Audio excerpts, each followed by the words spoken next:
Hello everyone, welcome back my YouTube channel. तो आज यहाँ पे आप जो देख रहे हो कि this is a calculation on the basis of equilibrium concentration and equilibrium constant. तो उसके जो नंबर ऑफ जो जेई के क्वेश्चन है वो यहाँ पे आज सॉल्व करने वाले हैं। ओके, प्रॉपर तरीके से सॉल्व करेंगे। अगर आप देखोगे तो इसका ऑलरेडी मैंने जो पूरा एक्सप्लेनेशन पार्ट है वो ऑलरेडी एक्सप्लेन करके इसका जो वीडियो है यूट्यूब पे अपलोड कर दिया है। अगर आपने नहीं देखा होगा तो ये आप हमारे डिस्क्रिप्शन में लिंक दिया है, वहाँ से आप जाके बहुत क्लियर तरीके से आप क्या कर सकते हो, देख सकते हो। हर एक चीज़ मैंने बहुत प्रॉपर तरीके से एक्सप्लेन की है। उसके बाद हम जो क्वेश्चन करने वाले हैं ये मोस्टली अगर आप देखोगे तो जेई में जो मेंस के हैं, मेंस के भी क्वेश्चन यहाँ पे देखने के लिए मिलेंगे और एडवांस के भी क्वेश्चन यहाँ पे आपको देखने के लिए मिलेंगे। ओके, तो दोनों तरीके के क्वेश्चन हम यहाँ पे करेंगे और आपको यहाँ पे बताऊंगा भी कि कौन सा मेंस के क्वेश्चन है एंड कौन से एडवांस के क्वेश्चन है। ओके, तो suppose I am taking first question. यहाँ पे एक इक्विलिब्रियम कांस्टेंट दिया है। तो सबसे पहले मैं क्या करता हूँ, क्वेश्चन लिखता हूँ। ओके,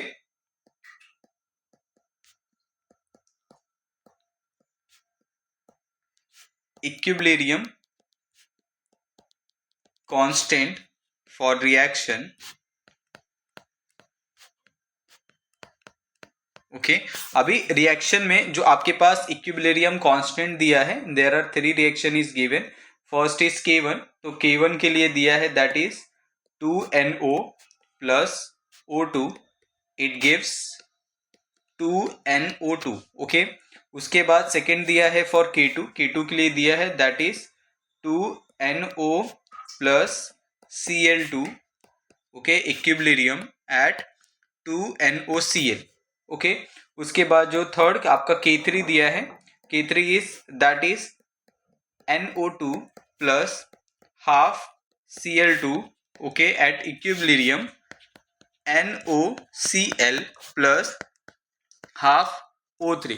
ये आपके पास एक कंप्लीट रिएक्शन है और आपको जो पूछा है कि that is relation between K1, okay, K2 and K3। आपको क्या करना है, सिंपली आपको रिलेशन बताना है between K1, K2 and K3। इतना ही आपका बहुत सिंपल सा क्वेश्चन है। ओके, अभी यहाँ पे अगर आप देखोगे तो जो यहाँ पे मेरे पास ये इक्वेशन नंबर 3 है, इस इक्वेशन को आप क्या करो, बस ध्यान से देखो। मैंने जो इक्वेशन को यहाँ पे अंडरलाइन किया है या रेड से मैंने पूरा जो बॉक्स बनाया है दैट इज K3। अभी सपोज अगर मैं यहाँ पे K3 लेता हूँ और K3 मेरे पास क्या है, NO plus half Cl। Okay, in equilibrium condition that is it gives NOCl plus half O3। ये मेरे पास बहुत सिंपल सा एक रिएक्शन दिया है। तो ये सिंपल सा रिएक्शन कैसे हम कैलकुलेट कर सकते हैं, जैसे suppose I am taking second reaction, that is second reaction is 2NO plus Cl2 at equilibrium 2NOCl। ये मेरे पास फर्स्ट रिएक्शन है और ये फर्स्ट रिएक्शन को जो मेरे पास सेकेंड रिएक्शन है, फर्स्ट रिएक्शन का जो फॉर्मेशन होगा वो कैसे होगा, दैट इज -1/2। ये अगर आप करो, ये पूरे रिएक्शन को मैंने हाफ कर दिया। ओके, ये फिर डिवाइड बाय हाफ किया। तो डिवाइड बाय हाफ करने पे मेरे पास कौन सा रिएक्शन मिलेगा, दैट इज K3 मिलेगा। आप चाहिए तो करके देखो। N2 का जो हाफ होगा दैट इज 2/2 1। इस पूरे इक्वेशन को मैं क्या करता हूँ, सपोज 2 से डिवाइड करता हूँ या 1/2 से डिवाइड कर देता हूँ।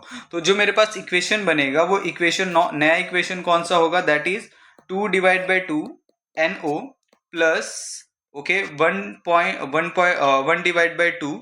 Cl।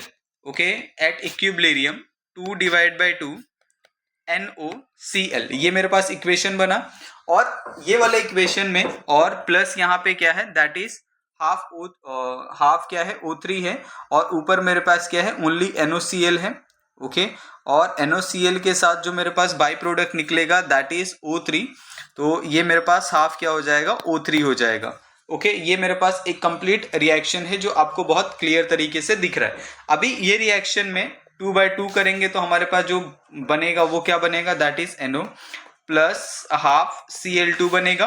ओके, एट इक्विलिब्रियम यहाँ पे बनेगा दैट इज 1NOCl और प्लस यहाँ पे बनेगा मेरे पास हाफ O2। ओके, ये मेरे पास एक इक्वेशन यहाँ पे आपको देखने के लिए मिलेगा और that is second reaction. Second reaction को अगर आपने डिवाइड बाय हाफ किया तो आपको ये इक्वेशन है वो आपको देखने के लिए मिलेगा।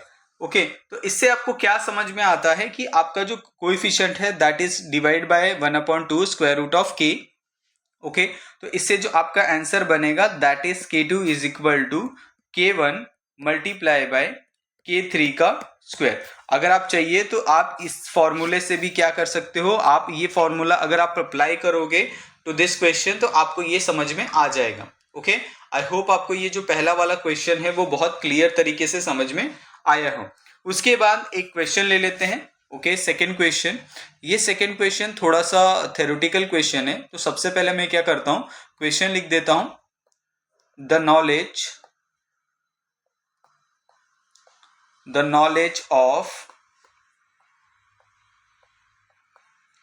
knowledge of equilibrium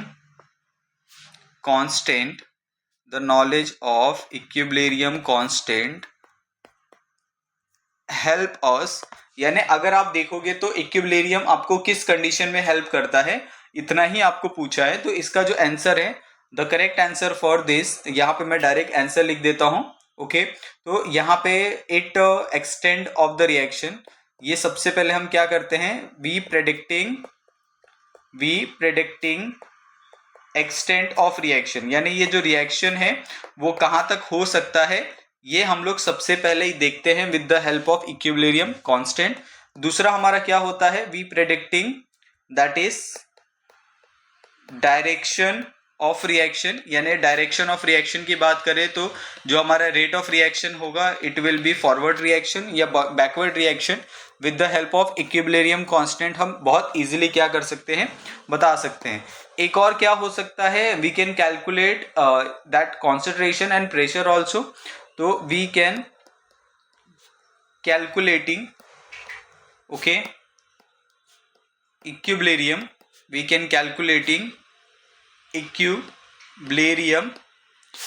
concentration and pressure। तो ये both the things we can calculate with the help of equilibrium constant। तो इस तरीके से ये तीन ऐसी जो बहुत इंपॉर्टेंट नॉलेज है अबाउट द इक्विलिब्रियम कांस्टेंट, जो आई होप आपको बहुत क्लियर तरीके से समझ में आ गई होगी। Okay, see the one more next question that is K3। ठीक है, यहाँ पे सपोज अगर मैंने यहाँ पे इक्विलिब्रियम कांस्टेंट लिया, ओके, दैट इज इक्विलिब्रियम जो कांस्टेंट है, ओके, इसकी जो वैल्यू है that is very small. Okay, equilibrium constant जो वैल्यू है that is very small.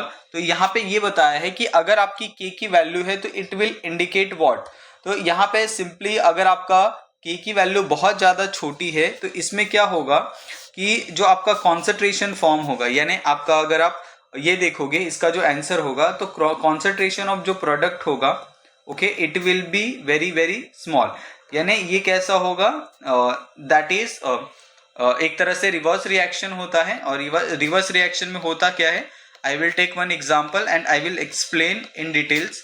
That is concentration of product is very small, आप ये लिख सकते हो।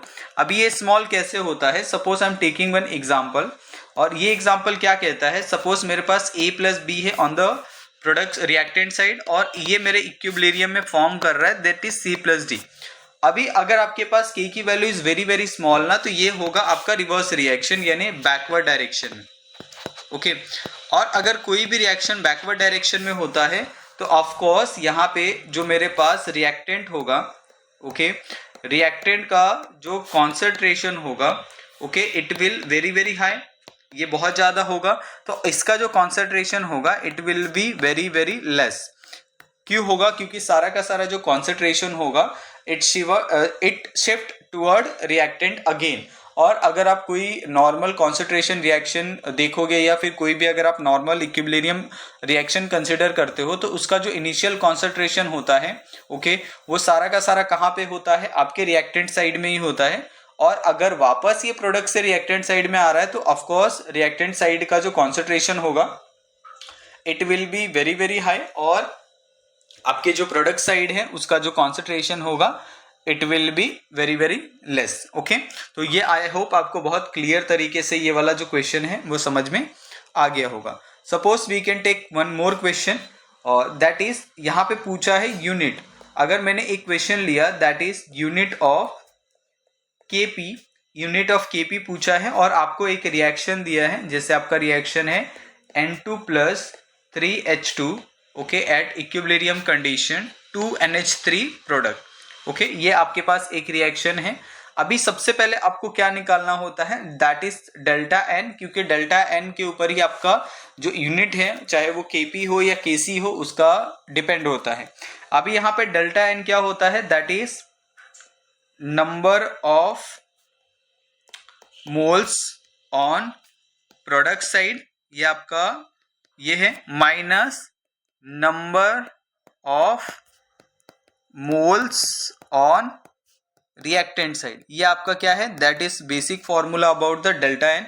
अभी अगर आप देखोगे कि number of moles on the product side कितना है that is 2 moles okay on the product side, और number of moles on the reactant side कितने हैं आपके पास 4 है। तो इसका जो आंसर आएगा वो कितना आ जाएगा दैट इज -2 ओके, ये आपके पास आंसर आया। और आपको पता है कि जितना भी आपका केपी होता है, यहाँ पे केपी का पूछा है, KP is directly proportional to that is pressure okay. Of course ये डायरेक्टली प्रोपोर्शनल होगा क्योंकि इसमें हम क्या कैलकुलेट कर रहे हैं, वी कैलकुलेटिंग द प्रेशर, तो ये होगा KP is directly proportional to the square inverse. तो ये आपके पास एक दैट इज कंडीशन है, ये जो कंडीशन है आपको इंपॉर्टेंट याद रखनी है। अभी इसके यूनिट की बात करें तो अगर आप देखोगे तो प्रेशर का जो यूनिट होता है ओके, यूनिट ऑफ प्रेशर, तो प्रेशर को हम जनरली किस में मेजर करते हैं, we measure in ATM inverse square, दूसरा है हमारे पास that is bar inverse square okay. तो ये हमारे पास टोटल 2 ऐसे मेजरिंग यूनिट्स हैं for equilibrium constant of pressure, जो हम क्या कर सकते हैं बहुत इजीली कैलकुलेट कर सकते हैं, जिसके लिए वी हैव 2 यूनिट, पहला है एटमॉस्फेरिक इनवर्स और दूसरा है 1 बार या फिर बार इनवर्स स्क्वायर। तो ये 2 फॉर्मूला आपको क्या करना है, आपको याद करके रखना है। उसके बाद suppose I am taking one more example that is question number 5। If delta जी दिया है और डेल्टा जी की वैल्यू 0 दी है आपको ओके तो इसमें पूछा है अगर डेल्टा जी की वैल्यू 0 है तो इस कंडीशन में आपका इक्विलिब्रियम जो कांस्टेंट है उसके ऊपर क्या इम्पैक्ट पड़ेगा।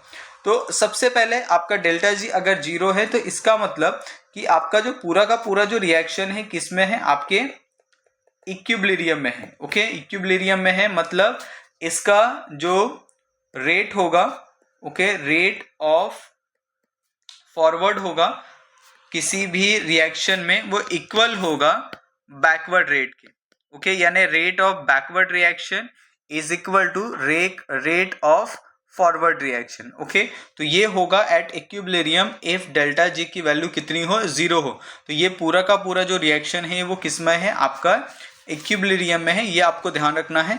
कभी कभी कैसा होता है if delta G is equal to 0 तो आपको ये पूछ सकता है कि होल रिएक्शन एट इक्विलिब्रियम, ये एक ऑप्शन हो सकता है। अगर आपको सपोज कहीं और क्वेश्चन पूछा है और उसमें अगर मेंशन किया है that is rate of forward reaction is equal to rate of backward reaction, तो दिस इज ऑल्सो करेक्ट क्योंकि डेल्टा जी की कंडीशन पे आपका पूरा का पूरा जो रिएक्शन होता है वो किस में होता है, एट इक्विलिब्रियम कंडीशन पे होता है, जहां पे आपका forward and backward reaction both are same only, तो उसमें आपका कोई कंफ्यूजन नहीं होना चाहिए, ठीक है।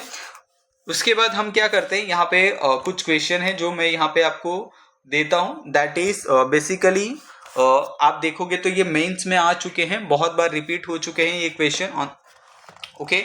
और ये क्वेश्चन कैसा है, जैसे मैंने क्वेश्चन लिखा that is question number 6। Question number 6 क्या कहता है कि मेरे पास एक गैसियस इक्विलिब्रियम है। सबसे पहले मैं पूरा का पूरा क्वेश्चन यहाँ पे लिखने का और क्या करते हैं उसका जो पूरा गिवन दिया है वो लिखने का यहाँ पे ट्राई करता हूँ। That is gaseous equilibrium okay of value of equilibrium constant as, जैसे मेरे पास इक्विलिब्रियम में आप मेरे पास टोटल 3 इक्विलिब्रियम कांस्टेंट दिए हैं that is K1 K2 and K3 okay, और सबका रिएक्शन भी दिया है। अगर आप K1 देखोगे तो K1 का रिएक्शन दिया है that is A plus B okay at equilibrium and it gives C। अगर आप K2 का रिएक्शन देखोगे तो K2 का रिएक्शन दिया है that is B plus C at equilibrium it will give P plus Q। ये आपके पास एक रिएक्शन है। दूसरा दिया है K3 दिया है, K3 is nothing but that is A plus 2B okay it gives P plus Q। ये आपके पास टोटल 3 रिएक्शन दिए हैं और कंडीशन दिया है, और आपको पूछा है कि आपके पास जो K1 K2 है या फिर K3 है, इनके बीच में जो रिलेशन है वो आपको क्या करना है, कैलकुलेट करना है। अभी आप अगर ऐसे कभी भी रिएक्शन में अगर आप देखोगे तो इसमें बहुत सारे लोग कंफ्यूज हो जाएंगे, क्योंकि there are 3 reaction is given. तो 3 रिएक्शन में आपको करना क्या है, तो सिंपली मैं क्या करता हूं, मेरे पास K1 है, K2 है और K3 है, ठीक है। ये बहुत सिंपल सा एक मेरे पास रिएक्शन दिया है। सबसे पहले अगर suppose I am taking solution, यहाँ पे लिख देता हूं, ओके सॉल्यूशन आपको क्या करना है, प्रॉपर तरीके से आपको लिखना है। तो suppose I am writing the solution, मैं यहाँ पे क्या करता हूँ, जो मेरे पास K1 है उसको मैं प्लस करता हूँ K2 से, तो K1 प्लस K2 करूंगा। तो K1 प्लस K2 करते हैं, देखते हैं मेरे पास जो प्रॉपर आंसर आता है वो क्या आता है। तो यहाँ पे मैं ये ले सकता हूँ, दैट इज मैंने ये ले लिया, that is A plus B at equilibrium it will form C। यहाँ पे आ जाएगा that is B plus C at equilibrium it will form P plus Q। तो ये मेरे पास एक इक्वेशन बना। अगर आप ये इक्वेशन देखोगे और इस इक्वेशन को अगर सपोज आपने ऐड कर दिया, तो ऐड करने के बाद जो इसमें सिमिलर सम होंगे on the opposite side they will cancel each other, okay.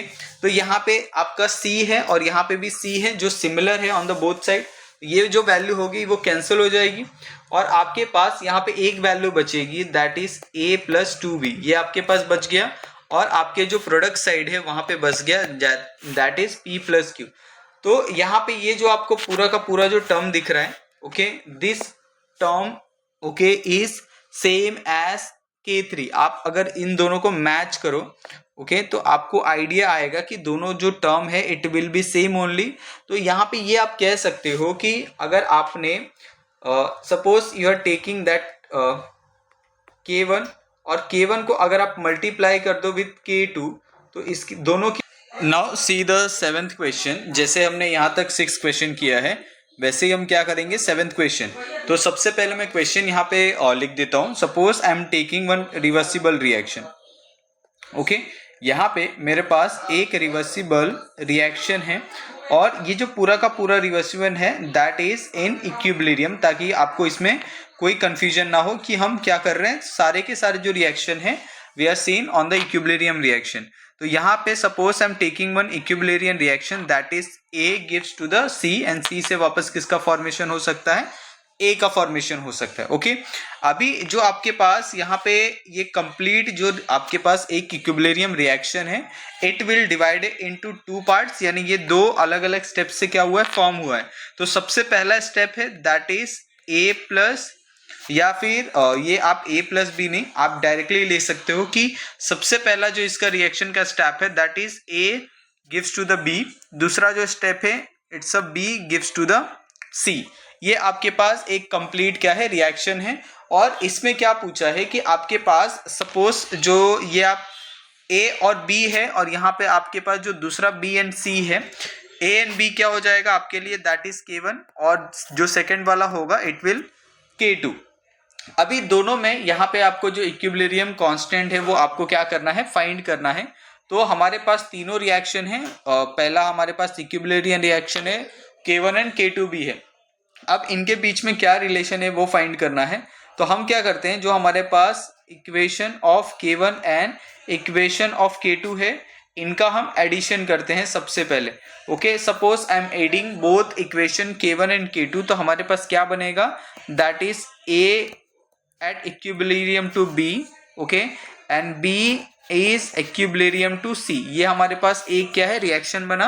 अगर आप ये रिएक्शन को देखोगे तो जो अपोजिट साइड है हम उनको क्या करते हैं, कैंसिल करते हैं।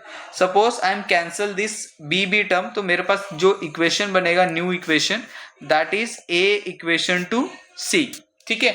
तो ये इक्वेशन है, अगर आप देखोगे तो यही सेम इक्वेशन आपको क्वेश्चन में दिया है, ओके। It's a reversible reaction take place into the 2 steps, जो 2 स्टेप्स है उससे ही आपका कौन सा रिएक्शन बढ़ रहा है, that is equilibrium reaction form हो रहा है। ओके तो ये आपके पास K1 था। जब आप K1 को K2 के साथ मल्टीप्लाई करोगे तो आपके पास जो इक्वेशन बनेगा दैट इज K3, या फिर आपका ये हो सकता है दैट इज ये जो आपका नया इक्विलिब्रियम रिएक्शन है, रिवर्सिबल रिएक्शन है, उसका फॉर्मेशन आपको देखने के लिए मिलेगा। तो ये कौन सा क्वेश्चन था, दैट इज क्वेश्चन नंबर 7। उसके बाद हम नेक्स्ट जो क्वेश्चन लेते हैं that is question number 8। Okay हर एक क्वेश्चन को हम लोग बहुत डिटेल में देखेंगे। Suppose I am taking question number 8। अभी क्वेश्चन नंबर 8 भी क्या है, बहुत इजी दिया है। आपके पास एक इक्विलिब्रियम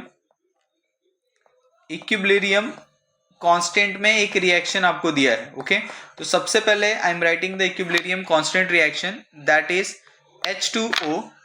ओके ये क्या है, आपका गैसियस स्टेट है, प्लस आपका carbon monoxide, it also gaseous state in equilibrium, that is H2 plus CO2। ये आपके पास प्रोडक्ट का फॉर्मेशन हुआ है एट 0.44 80 और यहाँ पे एटमोस्फियर दिया है और दैट इज 1260 केल्विन। ओके और आपको यहाँ पे पूछा है जो आपके पास रिएक्शन है उसका जो इक्विलिब्रियम कांस्टेंट होगा। ओके इक्विलिब्रियम जो कांस्टेंट होगा of the rate of reaction का, वो आपको क्या पूछा है, यहाँ पे आपको पूछा है। तो ये बहुत सिंपल सा रिएक्शन आपको दिया है। तो सबसे पहले हम क्या करते हैं, इसमें जो गिवन चीज़ें हैं वो गिवन हम सारी चीज़ें लिख लेते हैं ताकि आपको जो कन्फ्यूजन है वो हो जाए, क्लियर हो जाए। तो सबसे पहले आपके पास जो रिएक्शन है वो सॉल्यूशन में लिखते हैं, that is H2O plus CO, it will reversible to the H2 plus CO2। ये आपके पास एक कंप्लीट रिएक्शन है। यहाँ पे आपको दिया है कि अगर आप ये ले रहे हो, सपोज मेरे पास जो रिएक्शन है, इस रिएक्शन में मेरे पास बहुत सिंपल सा मेरे को जो ये पूरा का पूरा जो रिएक्शन है वो कौन से 80 पे हो रहा है, दैट इज 0.48। और जो मेरे पास जो इक्विलिब्रियम रिएक्शन फॉर्म हो रहा है, इक्विलिब्रियम कांस्टेंट रिएक्शन, वो हो रहा है that is 2H2 plus 2CO2। Okay it will form 2CO plus 2H2O। Okay और ये भी कौन से टेम्परेचर पे फॉर्म हो रहा है, दैट इज 1260 केल्विन पे ही फॉर्म हो रहा है। अभी यहाँ पे बताना है कि जो दोनों रिएक्शन है दैट इज इन इक्वल। तो अगर आप ये वाला रिएक्शन जो हमारे पास this is a second reaction और ये जो मेरे पास रिएक्शन है दिस इज फर्स्ट रिएक्शन। अगर आप फर्स्ट और सेकेंड रिएक्शन को दोनों को देखोगे, यहाँ पे ये मेरे पास suppose this is equation 1। Okay अभी मैं क्या करता हूँ, इक्वेशन 2 यहाँ पे लिखता हूँ और इक्वेशन 2 क्या है, that is 2H2 plus 2CO2, it will reversible to the 2CO plus 2H2O। Okay ये आपके पास एक कंप्लीट रिएक्शन है। अगर आप दोनों रिएक्शन को देखोगे, equation 1 and 2 reaction, both equation are देखो, दोनों रिएक्शन में क्या आपको डिफरेंस दिख रहा है कि जो आपके पास पहला वाला रिएक्शन है उसी का जो सेकंड वाला क्या है, दैट इज रिवर्स रिएक्शन। तो आप ये बोल सकते हो कि जो आपके पास गिवन रिएक्शन है this is a reverse of, जो पहला रिएक्शन है reverse of given reaction. Okay और इसको किससे मल्टीप्लाई किया है, 2 से मल्टीप्लाई किया है सेकंड वाले इक्वेशन को, तब जाके वो रिवर्स इक्वेशन बना है और आपके पास ये बना है। और इनका जो अगर आप K देखोगे तो पहले वाले का जो K था दैट इज 0.44 था। ओके और दूसरा वाला क्या है जो आपके पास K2 फॉर्म हो रहा है, दैट इज रिवर्स यानी 1/K1 का स्क्वायर, क्योंकि इसको मैंने क्या किया है 2 से मल्टीप्लाई किया है, तो ये मेरे पास इक्वेशन बनेगा। अभी हमको पता है that is what is the value of K1। Okay तो ये आ जाएगा आपके पास K2 is equal to 1/044 okay whole का स्क्वायर। तो इसकी जो वैल्यू बनेगी दैट इज 5.16। तो ये आपके पास क्या किसकी वैल्यू आई है, that is of K2 equilibrium constant की वैल्यू आई है, जो आपके पास सेकंड बन रहा था दैट इज 5.16। तो आई होप आपको ये बहुत क्लियर तरीके से ये वाला जो क्वेश्चन है वो समझ में आया हो। और ये बहुत सिंपल क्वेश्चन है, आप जितना ज़्यादा सिंप्लीफाई कर सकते हो क्वेश्चन को उतना ज़्यादा आप सिंप्लीफाई करके क्या करो, सॉल्यूशन को सॉल्व करो। ओके उसके बाद आई am taking next question that is question number 9। ये क्वेश्चन को भी हम क्या करेंगे, सबसे बहुत सिंपल तरीके से सबसे पहले लिखेंगे। Suppose I have two equilibrium reaction, मेरे पास टू इक्विलिब्रियम रिएक्शन है। दोनों रिएक्शन को मैं क्या करता हूँ, एक साथ लिख देता हूँ। Suppose this is a equation 1, ये मेरे पास इक्वेशन 1 है और ये इक्वेशन है that is A2 plus B2, it will equilibrium and it will form 2AB। ये मेरे पास रिएक्शन है और इस रिएक्शन को मैंने सपोज K1 नाम दे दिया है। और जो मेरे पास सपोज इक्वेशन 2 है, इक्वेशन 2 में है मेरे पास that is 1/3 A2 plus 1/3 B2 और it will equilibrium at and it form 2/3 AB। Okay, और ये जो पूरा रिएक्शन है दैट विल बी K2। तो मेरे पास दो रिएक्शन बने that is one is K1 and second one is K2। अब मुझे क्या करना है, K1 और K2 में रिलेशन देखना है कि क्या होगा। तो यहाँ पे मैं ये कह सकता हूँ कि सपोज मैंने K1 लिया है और अगर मैं K1 को उसका अगर मैं होल स्क्वायर दैट इज 1/3 करूँ तो क्या मेरे पास ये वाला जो ऊपर वाला इक्वेशन 2 है ऑफ K2, क्या ये मिलेगा मेरे को? Yes, of course we get. तो यहाँ पे सिंपली आपको क्या करना है, जो K2 है उसका जो फॉर्मेशन हो रहा है वो कैसे हो रहा है, K1 का मल्टीप्लाई विद द K1 का जो होल स्क्वायर, अगर आप 1/3 लोगे तो इससे आपका कौन सा इक्वेशन बनेगा, दैट इज K2। तो K2 का जो आंसर आएगा इज K1 का whole square. Now I am taking next question and that question is question number 10. Okay, ये भी क्वेश्चन थोड़ा सा हम क्या करेंगे, to the level of JEE हम करते हैं, ताकि अगर आप प्रिपरेशन करो कभी भी केमिकल इक्विलिब्रियम में तो आपको ऐसे क्वेश्चन मिले ताकि आपको हेल्पफुल हो for the preparation of IIT, या फिर अगर आप प्रिपरेशन ऑफ कोई और कॉम्पिटिटिव एग्जाम कर रहे हो थ्रू केमिस्ट्री तो उसमें आपको बहुत अच्छा हेल्प मिले। ऐसे ही हम जितने क्वेश्चन नंबर ऑफ क्वेश्चन हो सकते हैं possible okay of chemical equilibrium के, वो आपके लिए हम पोस्ट करेंगे। ठीक है, अभी suppose I am taking one reaction. यहाँ पे मैंने क्या किया, एक रिएक्शन कंसिडर किया। ये मेरे पास एक रिएक्शन है ओके, और reaction is SnO2 okay plus 2H2, it will form that is 2H2O plus Sn। अभी यहाँ पे ये है कि अगर जो आपका SnO2 है ये सॉलिड है, जो आपका H2 है वो गैस है, आपके पास जो 2H2 हो ओके वो आपका गैस हो गया दैट इज H2O, और यहाँ पे जो आपके पास Sn है दैट इज इन लीटर, यानी ये आपके पास लिक्विड है। और इनके बीच में ये जो पूरा का पूरा जो टेम्परेचर दिया है that is 900 kelvin okay at the equilibrium of steam.